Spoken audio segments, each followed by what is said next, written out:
Good afternoon વિદ્યાર્થી મિત્રો, તમારું હાર્દિક સ્વાગત છે આપણી યુટ્યુબ ચેનલ એમડી એકેડમીમાં। આજે આપણે વાત કરવાની છે આજના મહત્ત્વપૂર્ણ કરંટ અફેરની।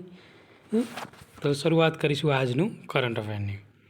તો પહેલો ક્વેશ્ચન છે મિત્રો કે ભારતમાં રાષ્ટ્રીય લઘુ ઉદ્યોગ દિવસ કઈ તારીખે ઉજવવામાં આવે છે? તો મિત્રો જવાબ આવશે 30 ઓગસ્ટ। તો 30 ઓગસ્ટના દિવસે આપણે વિદ્યાર્થી મિત્રો રાષ્ટ્રીય લઘુ ઉદ્યોગ દિવસ તરીકે ઉજવવામાં આવે છે।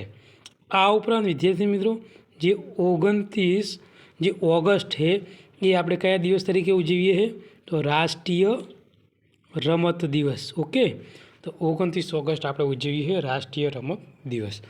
જેટલા પણ વિદ્યાર્થી મિત્રો આપણી યુટ્યુબ ચેનલમાં નવા હોય તો આપણી ચેનલને સબસ્ક્રાઈબ કરી લેજો, બાજુમાં આપેલા બેલ આઇકન ઉપર ક્લિક કરી લેજો।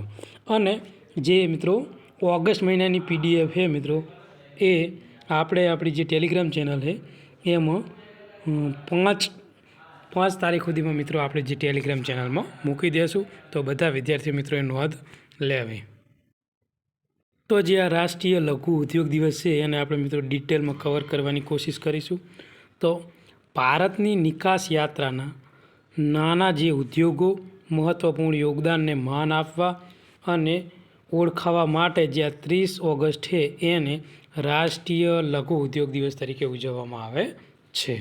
આ જે ઉદ્યોગ છે એ અર્થતંત્રને કરોડરજ્જુ માનવામાં આવે છે, કારણ કે જીડીપી, નિકાસ, રોજગાર સર્જન અને જે સમાવિષ્ટ જે વિકાસમાં તેનું જે નોંધપાત્ર યોગદાન છે એને ધ્યાનમાં રાખીને જે આ 30 ઓગસ્ટ છે એને રાષ્ટ્રીય લઘુ ઉદ્યોગ દિવસ તરીકે ઉજવવામાં આવે છે। આગળનો ક્વેશ્ચન મિત્રો ગુજરાતનો છે, એટલે ગુજરાતની એક્ઝામ માટે મોસ્ટ ઇમ્પોર્ટન્ટ ક્વેશ્ચન છે અને આ ક્વેશ્ચન આવનારી એક્ઝામમાં 100% પૂછાશે। તો ક્વેશ્ચન શું છે કે કયું રાજ્ય સતત બીજા વર્ષે જે ફિલ્મફેર એવોર્ડ 2025 છે એનું આયોજન કરશે? તો મિત્રો ગુજરાત છે મિત્રો એ સતત બીજા વર્ષે જે આ ફિલ્મફેર એવોર્ડ છે એનું આયોજન કરવાનું છે। તો ડિટેલમાં કવર કરશું આ ક્વેશ્ચનને મિત્રો।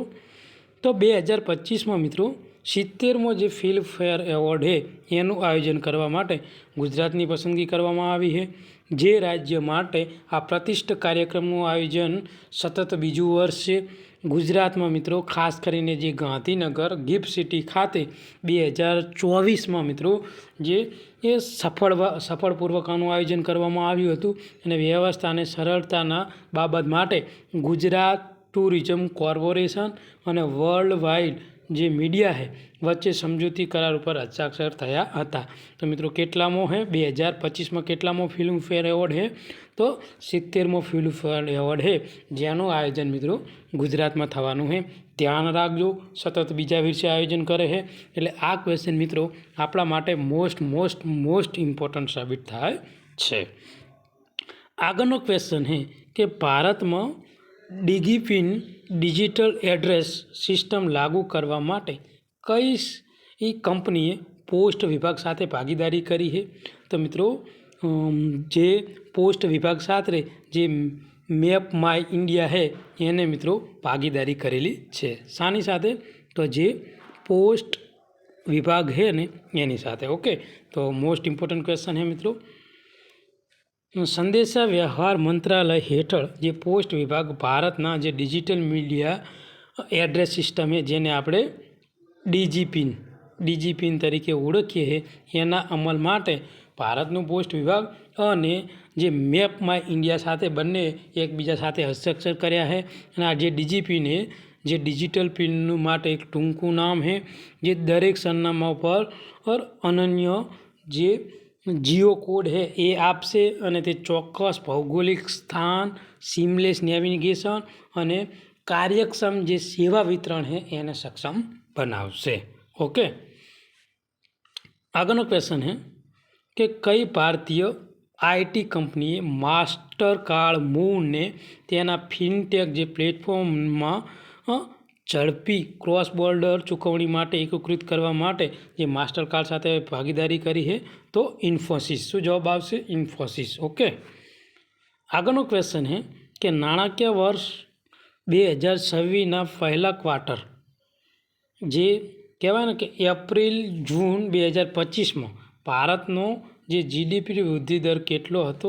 તો મિત્રો યાદ રાખજો, 7.8% તેનો જીડીપી વૃદ્ધિ દર હતો. ઓકે, શેની વાત કરીએ? એપ્રિલ જૂન જે ક્વાર્ટર છે 2025 જે ફાઇનાન્શિયલ યર એની વાત કરવામાં આવે છે. તો કેટલો હતો? 7.8. આગળનો ક્વેશ્ચન છે મિત્રો કે કઈ કંપનીએ સમર્પિત આર્ટિફિશિયલ ઇન્ટેલિજન્સ અને સર્વિસ ટ્રાન્સફોર્મ યુનિટ શરૂ કર્યું છે અને જે અમિત કપૂરને તેના વડા બનાવવામાં આવ્યા છે?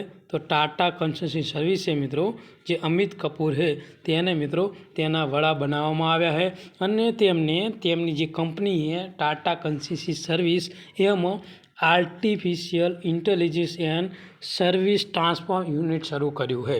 તો કયું યુનિટ શરૂ કર્યું છે, તેના વડા કોણ છે અને કઈ કંપની? તો આટલું આપણા માટે મોસ્ટ ઇમ્પોર્ટન્ટ છે.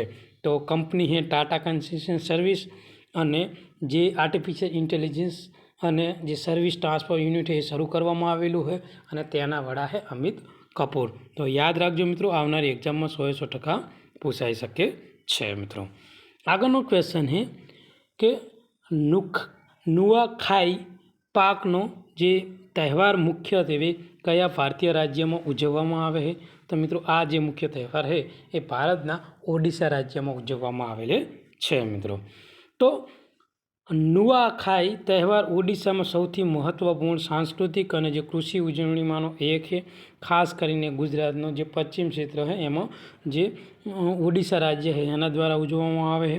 દર વર્ષે મિત્રો ભાદરવા મહિનાની જે પંચમી તિથિ આ દિવસ ઉજવવામાં આવે તે દેવતાને અર્પણ કર્યા પછી નવા જે લણાયેલા પાકના પ્રવેશનું પ્રથમ એક પ્રતીક છે. તો મિત્રો યાદ રાખજો, ઓડિશા રાજ્ય દ્વારા આ તહેવાર ઉજવવામાં આવે છે.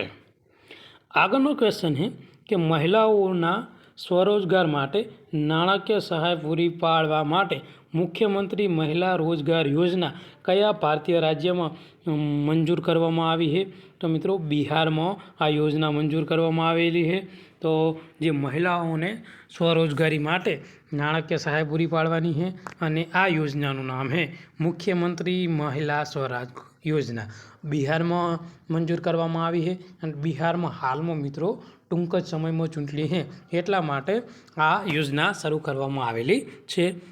તો ડિટેલમાં જોઈશું. તો મિત્રો બિહારના હાલના મુખ્યમંત્રી છે નીતિશ કુમાર. તો તેમના નેતૃત્વ હેઠળ બિહાર સરકારે તાજેતરમાં મુખ્યમંત્રી મહિલા સ્વરોજગાર યોજના મંજૂરી આપી છે. આ યોજના મહિલાઓને તેમના બેંક ખાતામાં સીધા 10,000ની પ્રારંભિક નાણાકીય ગ્રાન્ટ આપી સશક્ત બનાવવા માટે રચાયેલ છે, જેને ડાયરેક્ટ બેનિફિટ ટ્રાન્સફર દ્વારા પારદર્શક રીતે સુનિશ્ચિત રીતે મિત્રો ટ્રાન્સફર કરવામાં આવશે. આગળનો ક્વેશ્ચન છે કે ચોરીસ ડાયમંડ લીગ 2025 પુરુષોની જે ભાલા ફેંક ઇવેન્ટમાં 91.51 મીટરના સીઝનના શ્રેષ્ઠ થ્રો સાથે કોણે પ્રથમ સ્થાન મેળવ્યું છે? તો મિત્રો જે જુલિયન વેબર છે મિત્રો તેને પ્રથમ સ્થાન મેળવેલું છે. તો યાદ રાખજો, આવનારી એક્ઝામમાં આ ક્વેશ્ચન 100% પૂછાઈ શકે છે.